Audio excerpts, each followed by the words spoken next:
Hello, I'm Ben. And I'm Matt. Which makes this stuff they don't want you to know. Now, on the show, we've talked a lot about everything from government cover-ups to phantom time, cryptozoology, alien abductions, drug cartels, and a whole lot more. Yeah, we often deal with what are called conspiracy theories. Yeah, that's a pretty divisive term. Yeah, no kidding, man. Many people use the phrase conspiracy theory as a dismissive term, like a pejorative. If one person's trying to discredit the view of another, especially in the news or mainstream media, they often refer to their opponent as a conspiracy theorist in hopes of undermining the points that they're making. And here's the crazy thing, you guys. This works. You mean that instead of evaluating the objective strength or weakness of an argument, people will just hear the phrase conspiracy theory and automatically associate it with some wild, fanciful story? Oh yes. Like when people talk about the vast sexual abuse rings in British society, or banks knowingly aiding drug cartels, or the US government essentially spying on everybody without permission. And they're treated as if they said the moon doesn't exist, or the earth is flat and it's taped to the top of some giant cosmic turtle swimming through the darkness. That was a good image.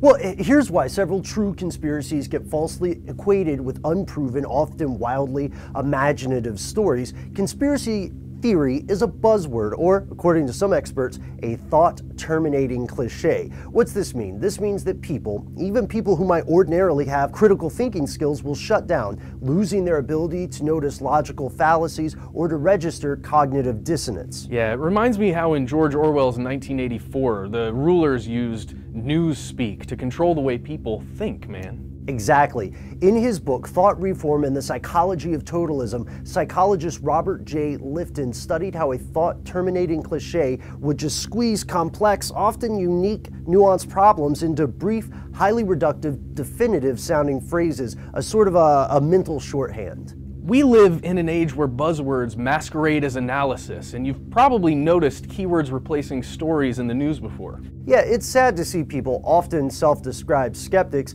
hear the phrase conspiracy theory and lose their otherwise impressive critical thinking skills. Right, an ancient line of semi-reptilian alien overlords is not the same thing as a false flag attack or corruption in law enforcement. And when pundits call something a conspiracy theory, rather than saying, oh, that's nutty, you have to ask yourself why the presenters chose that term. Yeah, so what is a conspiracy? At the most basic level, it's just a group of people working in secret towards some common goal. And that happens all the time. You could even say Ben and I do that to bring this show to you every week. Yeah, so don't let people swindle you out of your ability to think for yourself. Don't let a key phrase, a buzzword, a saying, or a cliche shut down your mind. We're working on a lot of stuff this week, and we hope you'll, check out the rest of it. For now, you can go to stufftheydon'twantyouToknow.com, you can go to Facebook, and you can find us on Twitter. Why don't you go there and tell us what you think about all this? If you could come up with a new word for conspiracy theorist, what would it be? That's a good question. Personally, I like the term conspiracy realist.